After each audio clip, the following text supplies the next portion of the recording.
Okay, hey guys, let's go now. Things are really starting to heat Yay. up with YouTubers battling it out to see. Finally, one of the biggest YouTube algorithm mysteries has been solved, and things are really starting to heat up with YouTubers battling it out to see whose watch time metrics will reign supreme. And I'm sure you've seen it. Videos about gas station food, thumbnails, shorts, and the fall of Doctor Who. Videos about Prince, and even gameplay videos, are all leveraging this recent discovery and driving hundreds of thousands of views. But I need to warn you, what I'm going to share is so simple that it's stupid. So let's begin by solving a popular YouTube question, one that directly impacts the algorithm and just how many views a video gets or not. How long should my video be? Now, typically, a response might be something along the lines of, as long as it needs to be, but no longer. Wrong. The correct answer, between 8 and 30 minutes. Because before you get any significant views, a video needs to gain enough watch time to trigger the algorithm. Watch time is key. Publishing longer videos makes it easier to hit the needed watch time metrics. Take it from JD in Space. Take it from Zach, April, and this guy Tom, who published a 1-hour video essay covering why YouTubers hold the microphone. Now, if you're overwhelmed by the algorithm, well, just do this. Pay attention to latest video performance and strive to improve these two metrics. CTR and average view duration. Can you guess which one of these metrics Mr. Beast focuses on? Well, after I upload a video, I just kind of look at the retention chart and just try to see, like, where did I mess up, Audience retention, which is so similar to average view duration. This is not about padding a video. It's about making better decisions based on the competition and what the YouTube algorithm rewards. And fact of the matter is, it doesn't matter what you watch, because plenty of viewers on YouTube watch longer videos. And here's why. A series of events have created the perfect storm of opportunity for those YouTubers in the know. And it began in the summer of 2022, when YouTube introduced video podcasts and videos began getting longer. During this time, video essays gained more popularity, and YouTubers began exploring different types of topics, often releasing videos between 1 and 4 hours. Insane. And that, combined with the mass adoption of smart TVs, which already have the YouTube app installed, resulted in viewers watching YouTube from the comfort of their couch. And get this, over half of YouTube viewership happens from a TV screen. Forget the movies, forget Netflix and chill. Let's watch a 3.5-hour podcast. Thing is, viewers are watching longer, but they can only watch as long as your video is. Now, I've developed a specific formula to determine just how long your next video should be. And I do this by leveraging a new YouTube research tool. More on these things in just a bit. But I have to ask, would you be willing to do this? To create a longer video? I mean, YouTube can be so arbitrary, and you're at the mercy of the algorithm. Imagine spending all this time crafting a longer video and it's a dud. You get no views. It's so random, like a coin toss. Tails, you win. Heads, well, sadly, you lose. But what if the reason you've been struggling is you're actually publishing videos that are too short? And by simply going longer, you're able to boost your watch time and get the views you deserve. And these longer videos just aren't driving more views, they're driving staggering views. This is Zach, and he's published some longer videos. Let's take a look at his results. First, we've got this 40-minute Hail Mary Wonder video and this video. Why is YouTube like this? On January 4th, the video had 192,000 views. The following day, the video had 193,000 views, gaining an additional 1,000 views in a single 24-hour period. That's pretty darn good. And then something weird happened. Zach went quiet, and he took a huge gamble. I was honestly super scared about my last video. I had to take a lot of time off to focus on that documentary, but I am so happy that I did. And I would have been scared too. Zach spent more than a month focusing on this 40-minute hero video. Side note, YouTube introduced the term hero video years ago. The idea being to make an outstanding video that people really enjoy, which can greatly increase the time people spend watching and thus the number of views. And here's that 40-minute wonder video. On January 4th, the video had 649,000 views. On January 5th, the video had 699,000 views.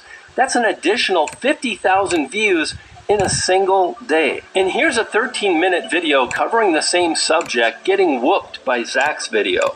And here's the good news. There are 2 ways to make these particular videos. If you typically publish 4 videos in a month, well, just publish 3 instead, but make one of them longer.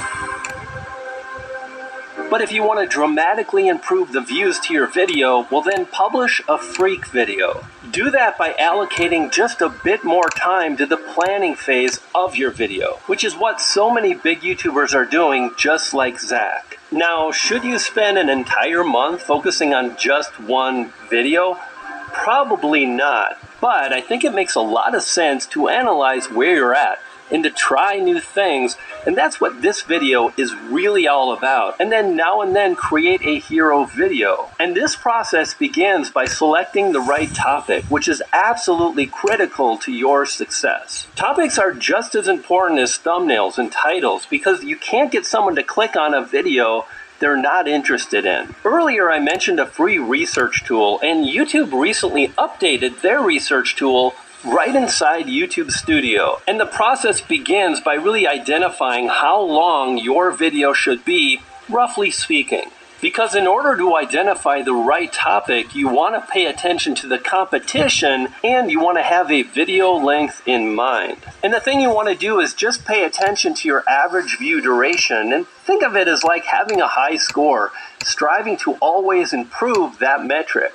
And then either multiply your average view duration by 3 or 4 to give you, again, that rough indication of how long your video should be. Now, if you can keep viewers watching longer than 3 minutes, well, multiply that average view duration by 3, and that's your target video length. If you're just getting started and you're struggling to keep viewers watching that long, well then multiply your best average view duration by 4, and again, that's your target video length. And next up, we want to access analytics. Do that by clicking here on this icon, and then click on research located here. Note top searches. This is really helpful in understanding what your audience is interested in and what they're searching for. It gives you insights to how they're thinking. And the more you're able to craft a video based on those things, the more likely you can create a video they really love. And this is not about ranking in search. In fact, check out the wording here. Videos that are watched on YouTube. Now, if you're a beginner and you don't see a lot of data, don't worry. Over time you will, especially if you use this method we're breaking down. Next up is brainstorming and really focusing on the kind of videos that excite you, videos you want to make. Now, I like to doodle on a notepad, so that's where I typically begin. Or I'll jot down some video ideas on a notes app. And then we'll return to the research tab and we'll enter those ideas here. Tip: think about your content ideas in 2 or 3 word phrases that your audience might search for on YouTube. Now, before we go all nerdy with the algorithm, I need to talk a little bit about the art and the science of YouTube. Fact is, both are equally important, but if I had to choose one, it would be the art, no question. The science is the data, it's the algorithm, and the science allows us to make better decisions based on factual information, allowing us to grow faster. But the art is what makes it so. Focus on the art in your videos and you'll end up creating things that nobody else can duplicate, effectively reducing the competition for you on YouTube to nothing.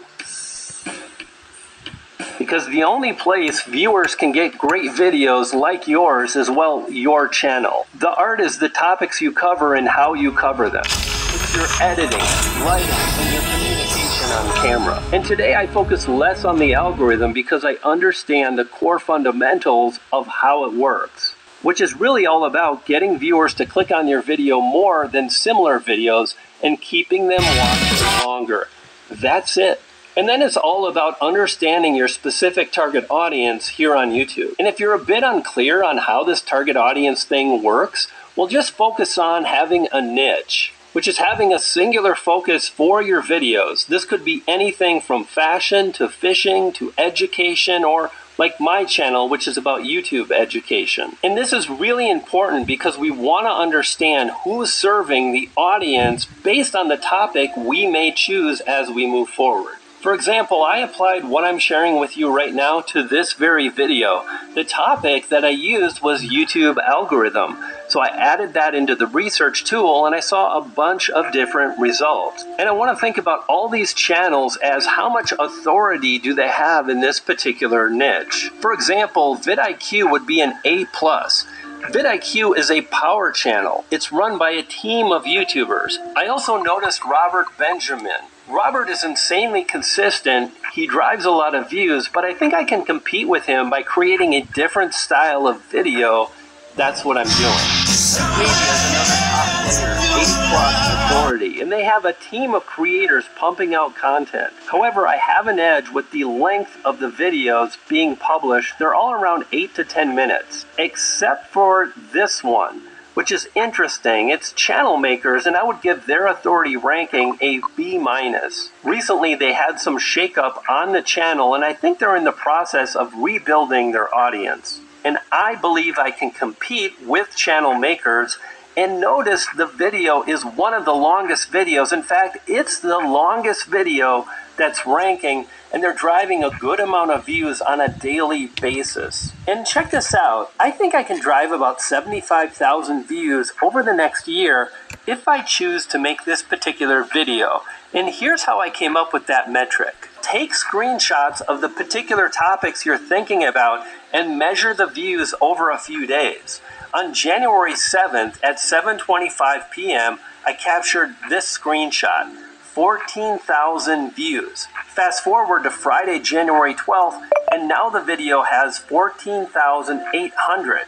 That's an increase of 800 views by 365 is again around 75,000 views. Now, in order to achieve this, I need to publish a video with better watch time metrics and increased engagement. Because the algorithm primarily rewards engagement, viewers who heavily engage with a video tend to like it. They leave more comments.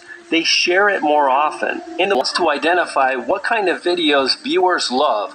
This is why we have these YouTube surveys, because it helps the algorithm to determine just how much viewers enjoy a video. It's not just about pumping out longer videos, it's about taking just a bit of time to really craft and create structure that keeps viewers watching.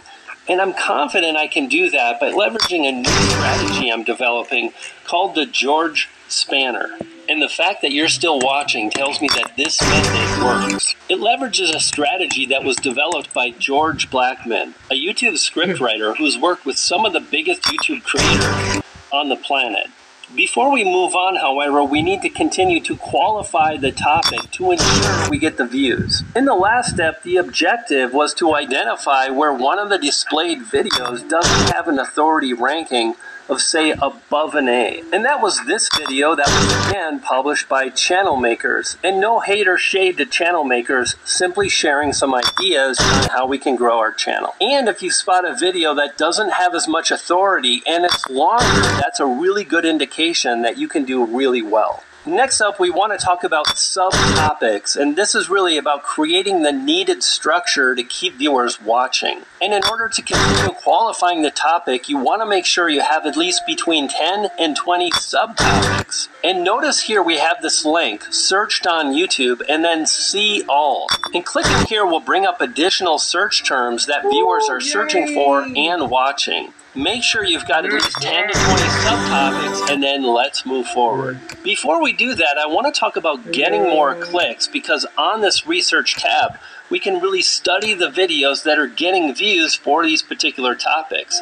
as I researched this particular video topic, the YouTube algorithm, I noticed a lot of the videos were dark, the thumbnails that is, dark blues, dark gray thumbnails, and I thought a really bright and saturated red would pop and stand out. Furthermore, we can use these videos to generate inspiration for potential video titles. Next up, we want to think about the flow and structure of our video.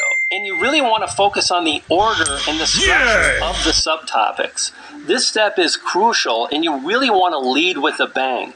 You want to really pay off the particular viewer that clicks on your video, ensuring they continue to watch. The payoff is really the idea of having an enticing thumbnail and title that gets viewers to click, and delivering on the promise that both of those items build up. And this is the George Spanner strategy that I mentioned earlier. The method was pioneered by George Blackman. And as I was working on this video, I saw this tweet from George, really covering the idea of having a payoff in the video.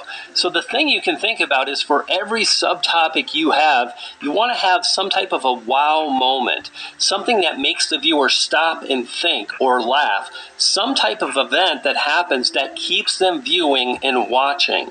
And the more you plan this out before you sit in front of the camera and film, the more likely you can get viewers watching. An example of a payoff could be gameplay, sharing an insightful idea or strategy that not a lot of people have spoken about on YouTube. We can be honest, we can be authentic, and we can tell a story that really engages viewers. And when this goes really well, viewers click like, they subscribe, and they do all the things that ultimately ensures our video will get the desired view. The idea is we want to ensure we're renewing their interest with every new subtopic. Get off iOS Notes. I needed something more robust that would allow me to really create that structure I mentioned. I've been experimenting with Notion as well as TubeSpanner, and here's what's so incredible. Both have AI baked right in, so if the idea of writing and scripting is horrifying, well, just know there are many things you can do, literally like push a button to generate a script. Or one of the things I've been doing is simply voice dictate into Notion and then use the AI to improve the language, shorten the section, or expand upon it. Again, leveraging the power of AI to make better video scripts which keep viewers watching longer. And then there's TubeSpanner. TubeSpanner is incredible, and one of the things I really love about TubeSpanner, other than the fact that you can test it and try it out for free, is that you can build out your scripts in blocks. And having this structure makes it a lot easier to manage your script as you're building it out. Links to both of those tools in the description below. This video is really about driving more watch time. And this video on the screen now really dives deeply into that subject. It's based on boosting audience retention. Click on that video now. When you do, you're going to get the tips and the tactics and the watch time. And even better, you'll feed a poodle. I've got 2 poodles and they're hungry. You dig?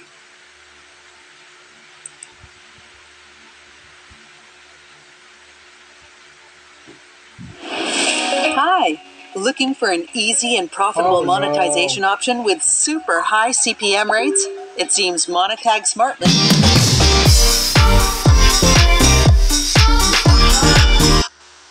Okay, are you kidding me?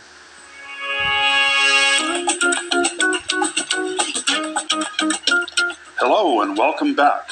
My name is Mike, and the name of my channel is PhilAm Mike. Well, if you saw my last video towards the end, I talked about how I'm running out of ideas for new videos while I'm still here in the USA. Well, I just came up with an idea for a new... I am ready for the fly. It's a question that I have about YouTubers in the Philippines.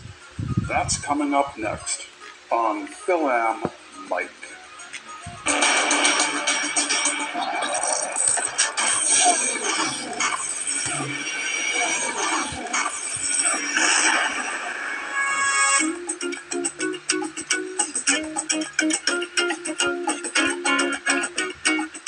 So my question about Philippine YouTube channels is this.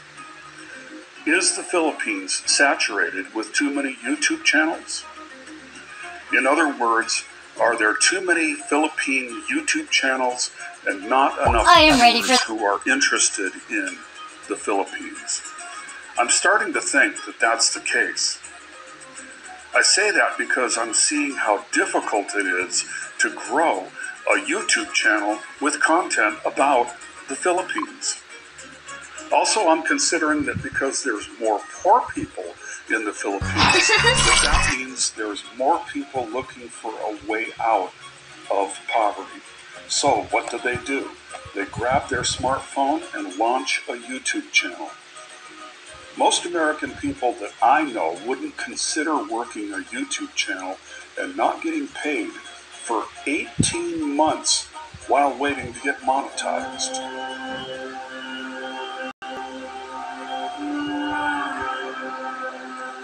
I liken it to all the hungry people who came to hear Jesus speak. There was not enough bread to go around to feed the multitude of hungry people. And it's like that for a lot of Philippine YouTubers trying to get monetized with not enough viewers. Sometimes it seems that way. All of the hungry people eventually got to eat when Christ worked a miracle and fed the masses.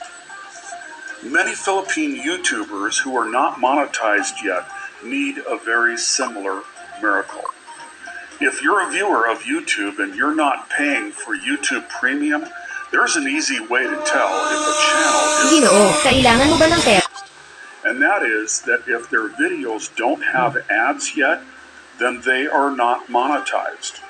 So what I would ask viewers to do is to subscribe to Philippine channels and watch as many videos as you can.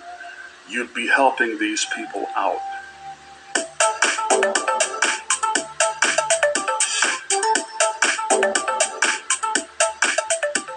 Then there are the channels that are monetized but not making enough money yet. I was watching a live stream by Steph Filipinas recently, and I could see that she was upset. She was talking about how she needs to downsize into a smaller apartment. The apartment that she has now is costing her 15,000 Philippine pesos a month in rent. In U.S. currency, that's less than $300 a month. In my part of the United States, the Seattle area, you won't find apartments that cheap, but they do exist in the Philippines. And Steph is saying that that's too expensive. So what I'm alluding to is that even monetized channels in the Philippines need our help too.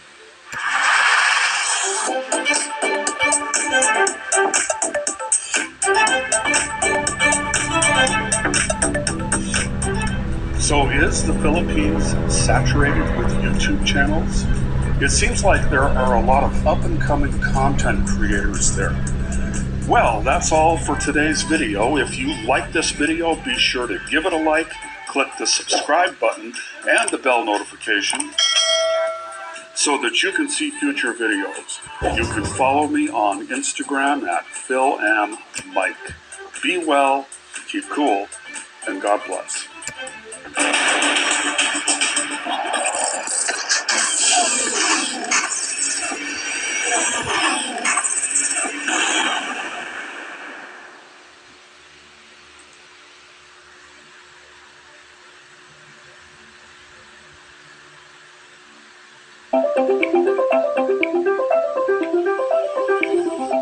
Software teams building web and mobile applications need to iterate fast and release often.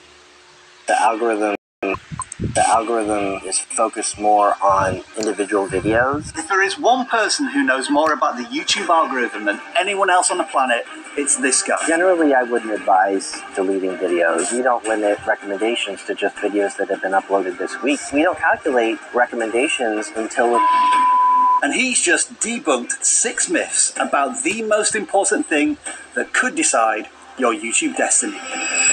This is Todd. He's worked at YouTube on the algorithm for the past decade, and here he is in conversation with Rene Ritchie, the YouTube Creator Liaison. Together they just published a video on the Creator Insider channel busting all sorts of YouTube myths. So I thought I'd talk about it. and react to it and maybe challenge some bits of it. The algorithm for Discovery is focused more on individual videos than like trying to come up with some comprehensive average performance of a channel. You know what? I couldn't agree more. In a recent case study, we witnessed a channel with absolutely no video history get 100,000 views on its very first video.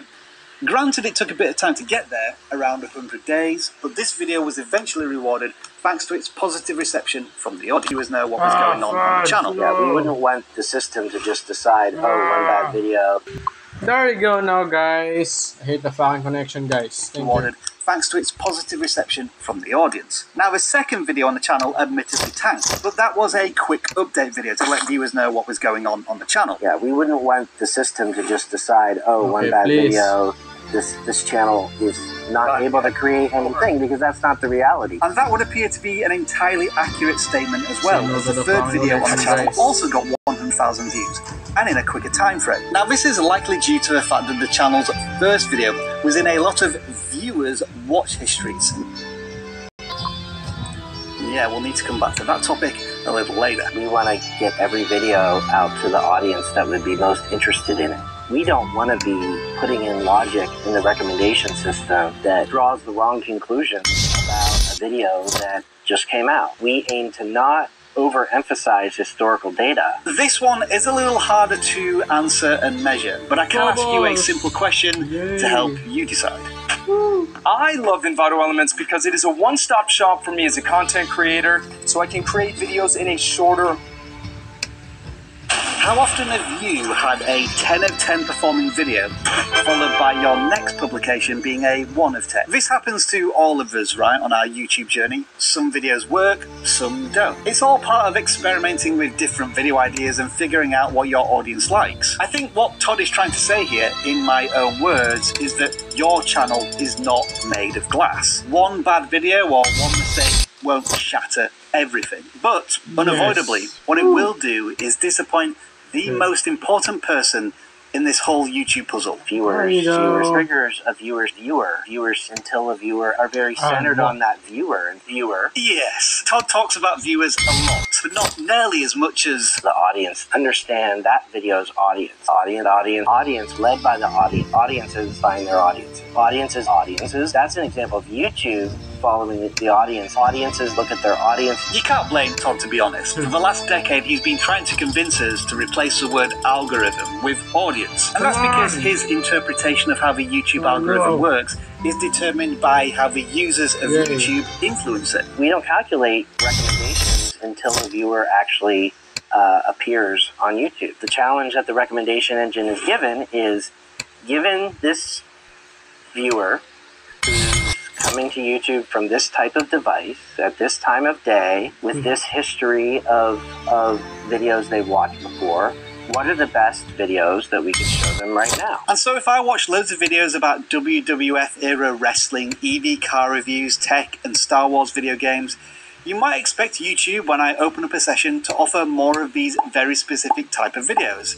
And it does, unnervingly so. What are the best videos that we could show them right now? We are very centered on that viewer and finding the best videos for that viewer. How often do you, as a viewer, complain about the recommendations YouTube presents to you? I know, there's going to be a vocal minority in the comments saying they've clicked not interested on Fortnite content for years and YouTube is still shoving it down their throats. But broadly speaking, YouTube gets it right, doesn't it? It's why you come back to the platform every single day and have been doing for years. So as an exercise, create a brand new dummy YouTube account and just start watching content. Keep an eye on how the recommendations change and how quickly it figures out your viewing habits. And then take all of what you've learned and put it in your creator brain. But speaking of recommendations and the recency of them, one of the great things about YouTube is we don't limit recommendations to just videos that have been uploaded this week, for example. And so over time, there's always going to be more opportunities for your video to get, connected again. It is hard to disagree with this, especially when you watch one trailer for the latest Deadpool movie, and then for weeks later, YouTube continues to surface all sorts of stuff from the Marvel franchise, from over the last decade. We've seen this happen many times before with our own videos too that enter an evergreen state. Ironically, the previous video we made about Todd's insights into the YouTube algorithm would have been getting millions of views from browse and suggested traffic for 18 months now. If you don't like this video, are you just going to not recommend it to anybody? It's not my decision. No, there's a little cheeky smirk there from Todd. Maybe that's the biggest conspiracy theory to come out of this video. But this does lead to an interesting myth about whether or not viral videos negatively impact a channel. The notion that if you make something a little off topic and it blows up, but then harms your regular topic videos, is it wise to delete those videos that could offset your audience? No, I wouldn't recommend deleting those videos because there will be a subset of that audience who will be interested in your other content. Yeah, generally I wouldn't advise deleting videos because I think you're just removing opportunities at that point. First of all, yes. Ooh, yes. Okay, again. I agree that you should never delete videos off your channel, always unlist or private them first. But this is probably the debunking myth that I want to challenge the most. Because what we often see, especially from small creators, is that when the video is so off topic, it doesn't just become a subset of the audience, it is the entire audience for the channel, and the creator kind of gets stuck. We don't want to be showing the wrong videos to the wrong viewers either. So we try as much as possible to understand that video's audience. And so in my mind, when a viewer is confronted by a viral video on the homepage and they watch it and enjoy it, that video now sits in that viewer's watch history. That then tells YouTube's algorithm to serve up more videos from that creator to that viewer, which are unfortunately off topic from the viral content. The viewer doesn't click on that creator's videos several times and the audience is gone. But hey, maybe I'm placing too much importance on channel watch history as opposed to the viewers' topics that they're interested in. Obviously, if there's high demand for that topic, and you choose not to make videos on that topic more, then maybe you won't continue to have that outsized performance. But what about when you are making good content and viewers are seemingly watching it and enjoying it? Why can views suddenly seem to tank? Creators who might say, hey, you know, I've been doing this same content for a couple years now and it's not performing as well anymore, and we'll find that, oh, there's a new channel that came out in this that's also serving the audience. You have to recognize that there's a bit of supply and demand going on, and when there's, you know, more supply, you know, with the same amount of demand, you may get less views. I can't really disagree with this simple business principle, but what wasn't addressed in this conversation was when views suddenly drop off a cliff, and you can see it in the real-time analytics. Granted, these are often outliers and impact a very small percentage of creators on YouTube, but given the size of a platform, that's still thousands of creators who are often very vocal about this on social media. So I'm guessing that shadow ban is a filthy word at YouTube HQ. But you have to assume, at the very least, the algorithm applies special measures. Okay, guys, again. Woo, yay.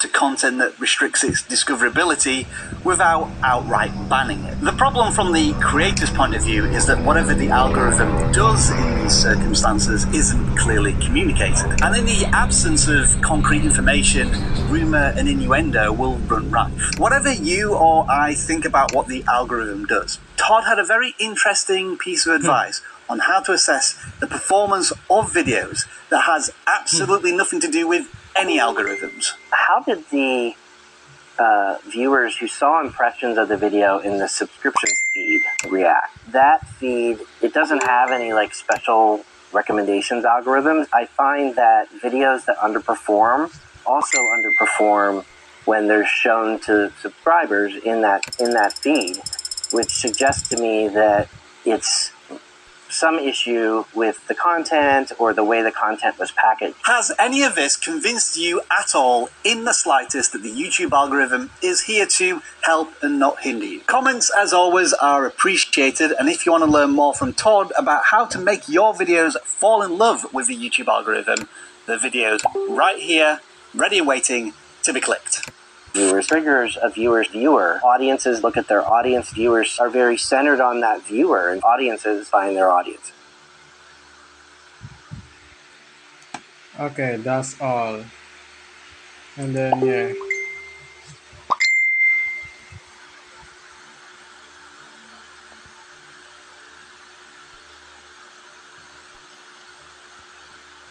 You see that they have their husbands join them subsequently on the journey. They have their husbands come on the channel. The husband is willing to help. Why do you think like that?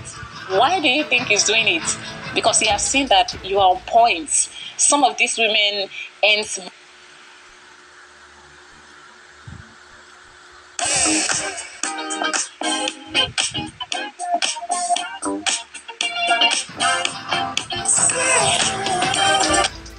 My business partner Mauricio and I have created videos with retention graphs like this, which has led to views like this, and even this. And today I'm going to show you the 7 editing techniques that we use to make this happen consistently. By the way, I'll be using CapCut to show you these techniques because it's free and they've also sponsored this video, but you can use any editing software that you like. Starting with number 1, don't over edit for your audience. A mistake I see a lot of creators make is that they think more editing equals better performance, which simply isn't the case. I've even made this mistake myself in the past. Just take a look at the YouTuber Penguin Zero. The man just throws in a few cuts and B-roll transitions and still brings in a few million views per video. Or take a look at my buddy Micaiah, who's brought in hundreds of thousands of views with very simple A-roll and stock footage. The point I'm making is that editing is not the star of the show, it's simply the supplement, which means that you need to align your style of editing with your audience's preferences. And also realize that the value of your content is way more important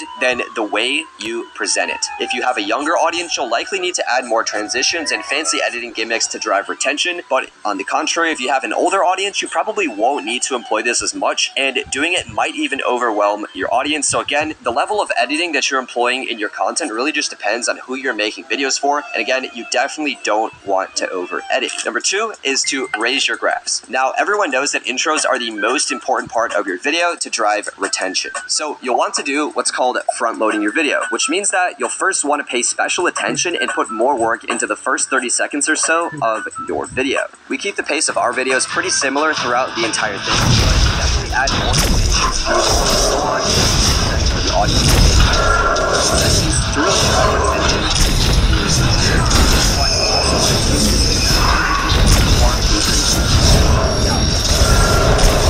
While I'll start to keep short this will obviously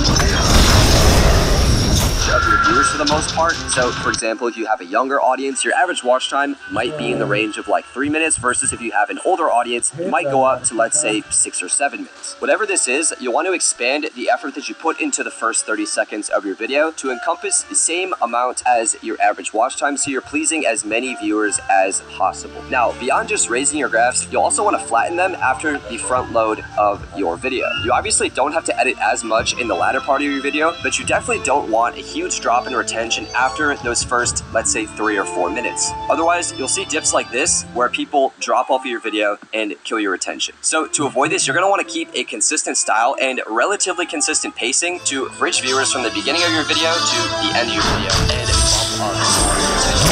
Or keep the transitions for super important part of the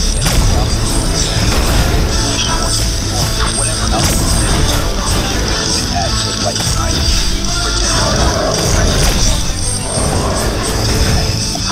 attention when you're doing something changes else that distracted, you over edit and they click off. For example, take a look at this one of Mr. Beast. You can see that he used a big transition sequence when seeing as how sound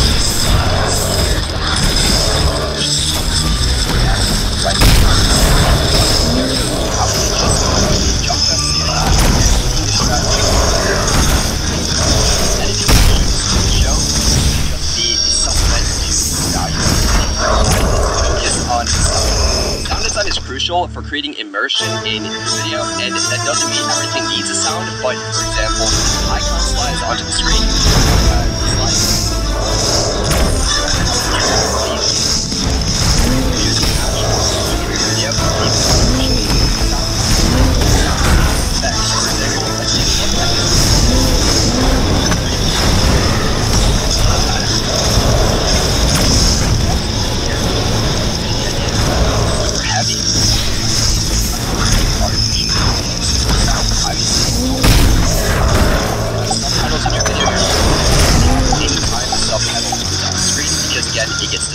you're over editing and you lose viewers. But otherwise, be tasteful with it. Include sounds when you can to immerse the audience in your video, and I promise you, your retention will skyrocket. And if you're using CapCut PC like I am right now, CapCut even includes a whole library of free sound effects that you can use in your videos to achieve this effect. Now, building off of just using sound effects tastefully in your videos, you're also going to want to purposefully use music as a tool to boost retention. I suggest first having the volume quiet enough where you can actually hear your voiceover. For me, this is like -15 to -25 decibels below the voiceover volume, but for you, it could be different. However, on top of that, you'll also want to change the music when it happen in your video, like when you go from the intro to the body of the video, when you go from one section to another section, just do that.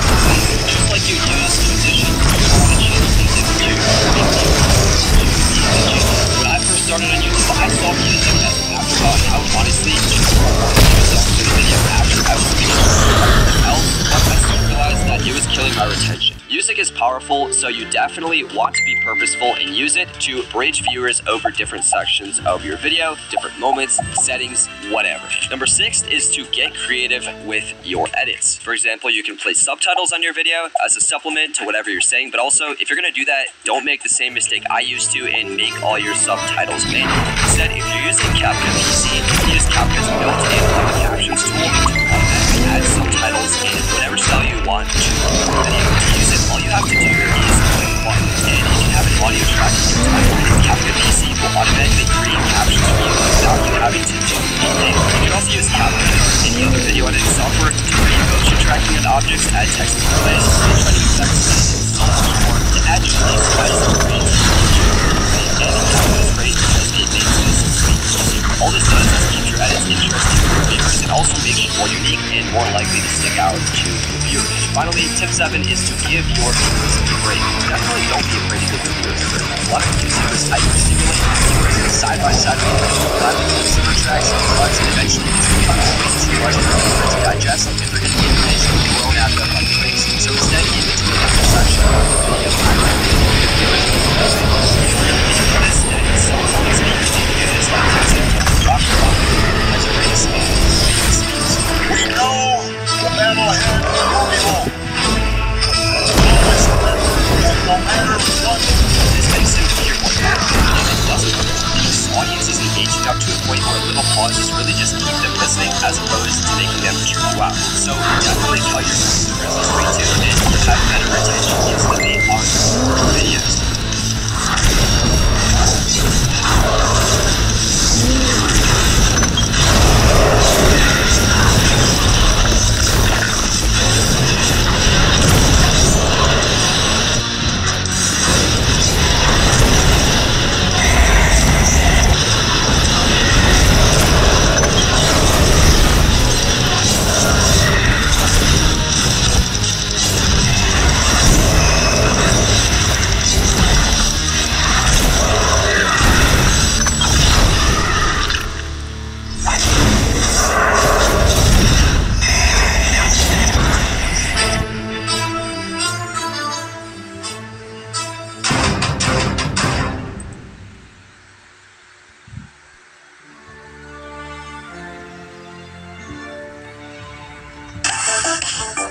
InVideo Studio is now 40% off. Get premium stock footage to create. But I'm not paying their rent now. I can't go and tell them, hello, what am I? Can you show me? I want to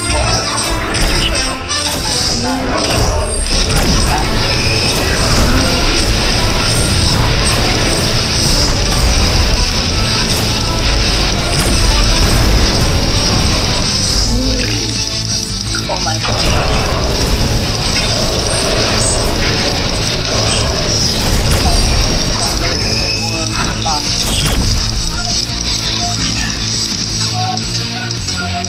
You guys see us have done.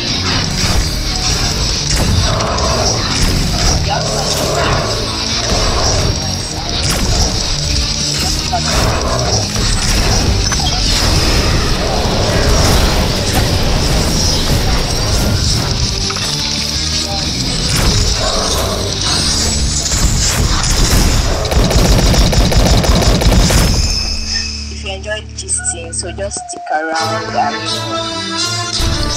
But I'm not.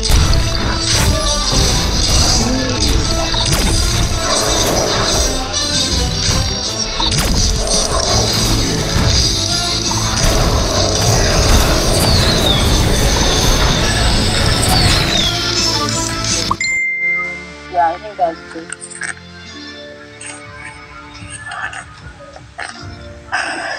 So,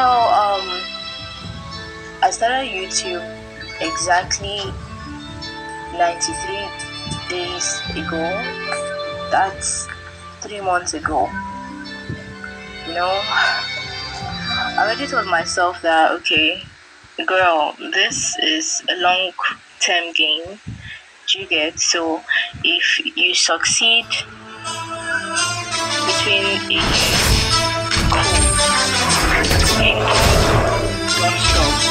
long-term grade, so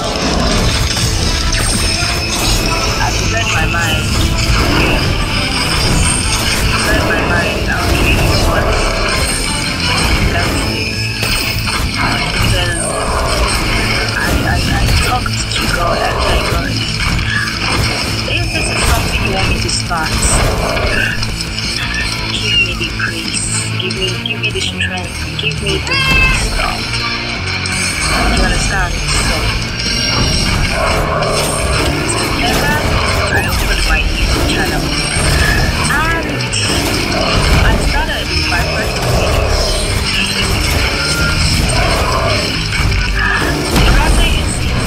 Okay, originally I am a voiceover artist. I introduced it in recording because the last time I was my phone went off and it wasn't nice. For those asking, this is the microphone I am using. K11 wireless microphone. It comes in clip so you connect the I'm so new to this. You connect the transmitter to your phone and use the mic. So that's the microphone I'm using. So let's continue. Originally, I'm a voiceover artist.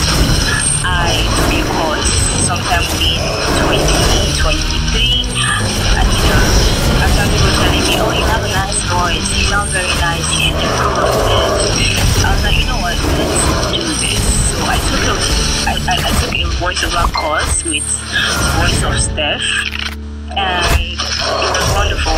It was wonderful. So that kickstarted my voiceover career. So should I say I am a professional voiceover artist now? I have only done 2 gigs.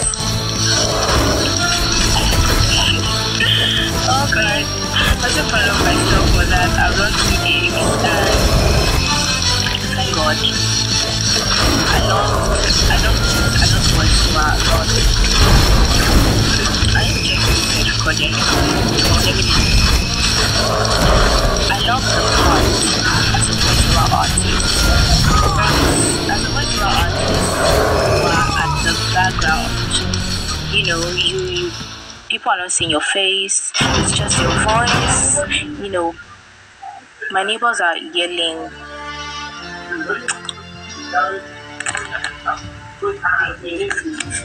So as my neighbors are, you know, yeah. So why don't I find sir? Yeah. Thank you, sir. So as a voiceover, I know that career path, but I wanted something more than being backstage. I wanted to again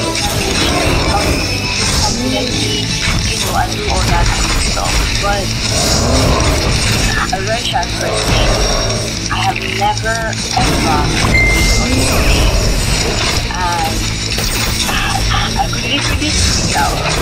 So opening the YouTube channel and the thought of having people like people actually looking at me, that's so Because all the YouTubers I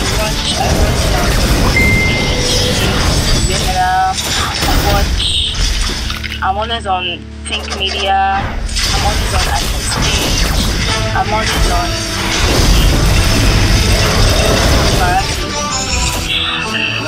and of course Captain Amani. I mean, like, you know, like, girl, you just have to, put yourself out there, you understand? That's okay, no problem. No problem. Let's see how it goes. So the fear, you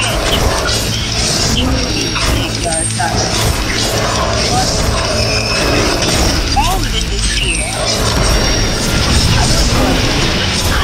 Maybe don't know me, I can't do what's going on. I usually have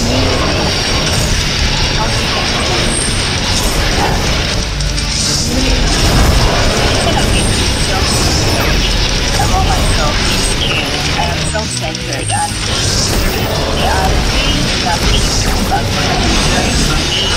There are people that if I don't come out, I'm going to believe that my contribution to my making a life, and that's self-centered. I need all the information. You understand? You can come out there and hear the same thing, and you hear from this person again. But one thing is different. We understand differently. The way I might put out my information might be different from the way this other person put it out. So when you come and be like, I feel like I've heard this somewhere. Yeah, you have heard it somewhere, but another person might see it first here. Do you get? So with that said, my name is Vico Matthew.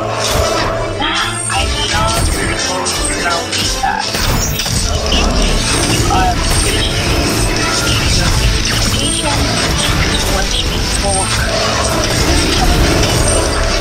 tell me about learning, self-development and everything. But right now, pressure, everything. If you're patient enough, my name is Flavor. I love to be called Lisa. If at any point of this you find yourself smiling, call me Lisa. And make sure to like, make sure to subscribe. You understand?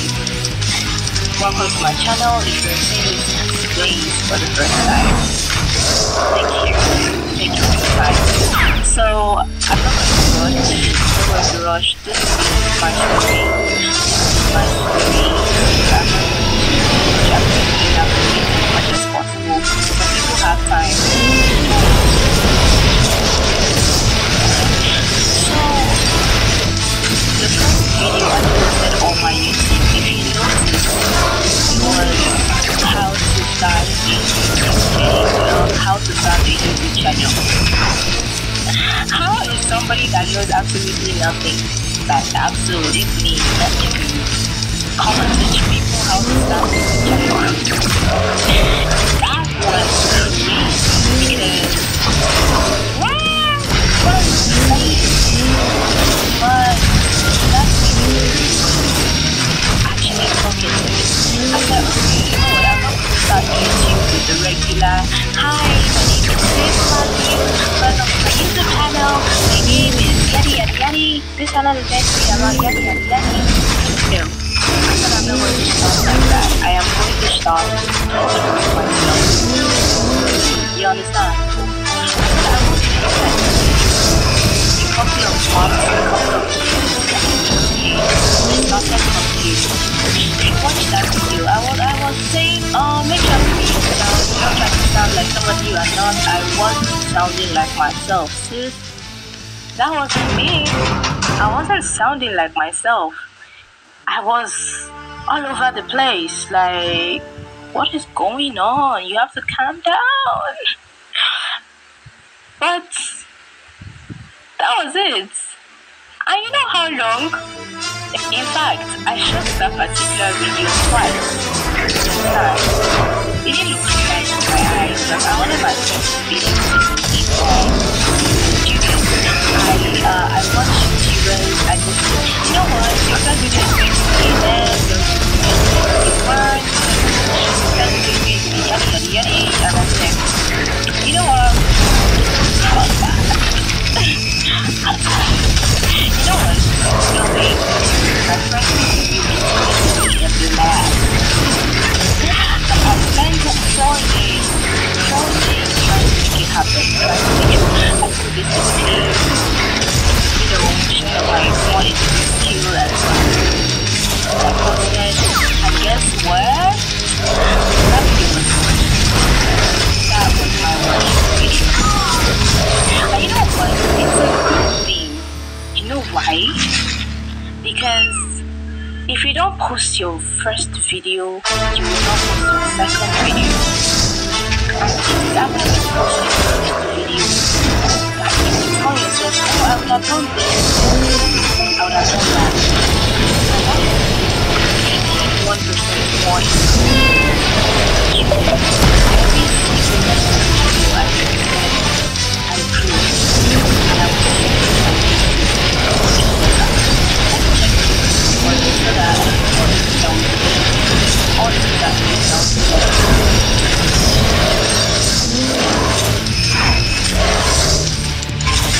in today's world, multiple languages is essential. Since 2017, Achilles and UNICEF have been developing them.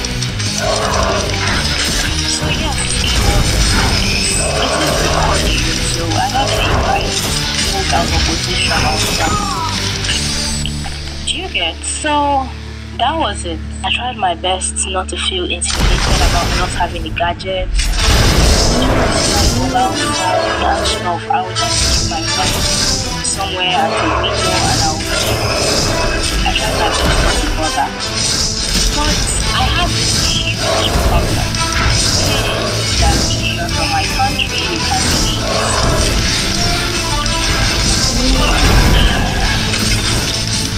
This problem of noise. Every time my neighbors are talking, you know, every time when I try to record, my neighbors are always, you know, talking loudly, you know, they're in their houses now and stuff. So, they're talking loudly. I don't have a mic. What do you want me to do? Sometimes I have to wait. And they keep talking and talking and talking. If they're not talking, their kids are crying. The kids are not crying.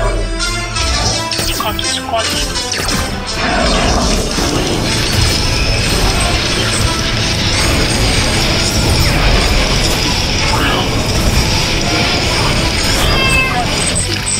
Like, they can't talk to each other. But I'm not paying their rent now. I can't go and tell them. What am I? Mom, can you shut up? Work. Can you shut up? I can't do that. No, I can't do that. So I was like, okay, I'm going to be feeling at times. I can't do it again.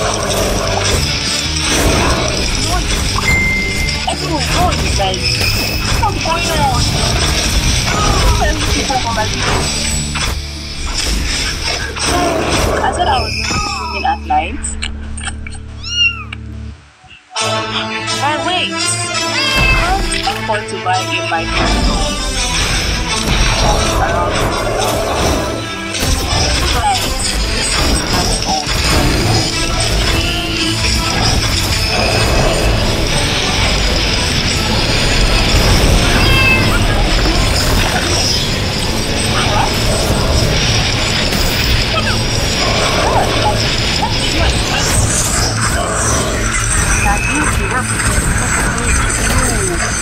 I don't have nothing. I don't have a son. I don't have